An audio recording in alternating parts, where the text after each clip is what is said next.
ఉన్నదంతా మనసులోనే ఉంది పెద్దోడా. నీకు బుర్ర ఉంటే నా మాట నీకు ఎక్కాలా? ఉన్నంత ఎక్కడుంది? అందుకే బైబిల్ గ్రంథం అన్నిసార్లు మనస్సు మనస్సు మనస్సు మనస్సు. మీరు ప్రార్థనలో అడుగు వాటి నెలను పొంది ఉన్నామని ఎక్కడ నమ్మమన్నాడు? యేసు ప్రభు అని నోటితో ఒప్పుకొని ఎక్కడ విశ్వసించమన్నాడు? మనస్సు లేక హృదయమందు విశ్వసించి. మనసులో విశ్వాసం నీకు రక్షణ ఆధారం. మనసులో విశ్వాసం నీకు అద్భుతాలకు ఆధారం.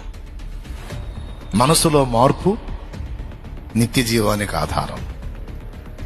మనసులో ఒత్తిడి నీ రోగానికి కారణం. మనస్సులో సందేహం నీ దరిద్రానికి కారణం. కానీ మనసులో ఆయన యందు విశ్వాసం ఉంచి మనసులో ఎప్పుడూ కూడా పాజిటివ్ వేవ్స్ రానివ్వాలి.